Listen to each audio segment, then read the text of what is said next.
Unit 12, Global Beats. Chapter 2, Hip Hop Planet. Page 209. Hip Hop Planet. I remember when I first heard rap. I was at a party in Harlem in 1980. Somebody put a record on the turntable, which drew people out onto the dance floor. It made me, a jazz lover, cringe. The same 4 bars looped over and over. On top of this loop, a kid rhymed about how he was the best disc jockey in the world. It was called Rapper's Delight by a rap group called the Sugar Hill Gang. I thought it was the most ridiculous thing I'd ever heard. For the next 26 years, I avoided that music. I heard it pounding out of cars and alleys from Paris to Abidjan, yet I never listened. It came out of boomboxes from Johannesburg to Osaka, yet I pretended not to hear. In doing so, I missed the most important cultural event of my lifetime. Not since the arrival of jazz in the 1930s has American music exploded across the world with such force. Not since the Beatles invaded America has a music crashed against the world with such impact. This defiant culture of song, graffiti, and dance, collectively known as hip-hop, has permeated every society it has touched. In Brazil, rap is nearly as popular as samba. In China, teens spray paint graffiti on the Great Wall. Its structure is unique, complex, and at times bewildering. Whatever music it eats becomes part of its vocabulary.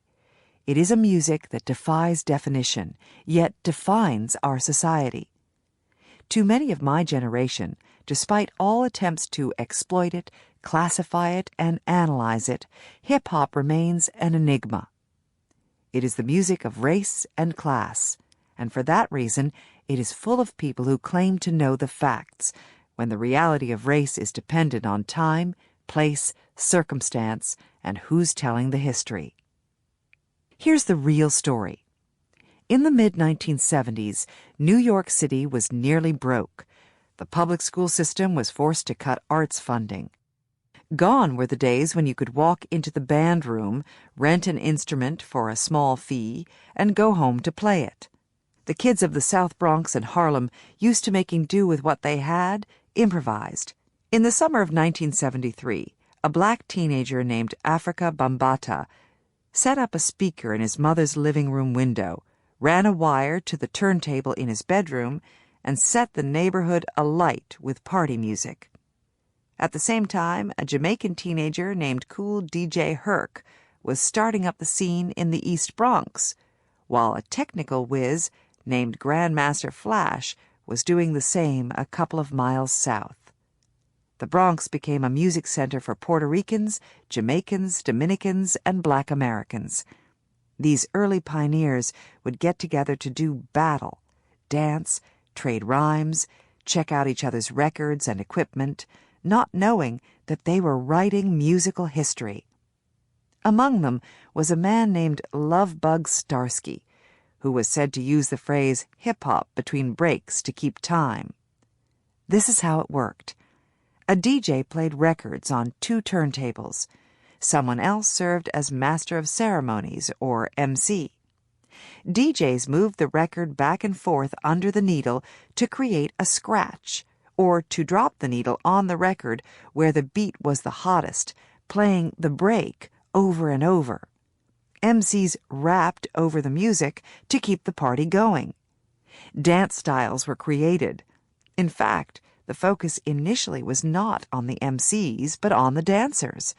Radio stations ignored it, so DJs sold mixed tapes out of their cars. Rapper's Delight made its way onto the radio in 1979. That is the short history. Here is the long history. Spoken word music made its way to the U.S. on slave ships centuries ago. Hip-hop's roots can be traced to the dance, drum, and song of these West African storytellers, the painful journey of slaves manifested in its pairing of word and music. The spiritual music of early slaves drew on common elements of African music, such as call and response. The verbal duels, rhymes, and stories of blacks outsmarting whites were defensive, empowering strategies. After 26 years, I have come to embrace this music. Hip-hop culture is not mine, yet I own it. Much of it I hate, and yet I love it, the good of it. To confess a love for a music that at least in part embraces violence isn't an easy thing to do. At its best, hip-hop speaks to a lost and angry youth, a youth living in a world where 2% of the Earth's adult population owns more than 50% of its household wealth. This music that first exposed the inner culture of America's greatest social problem, its legacy of slavery, has taken its message and its dream to the world.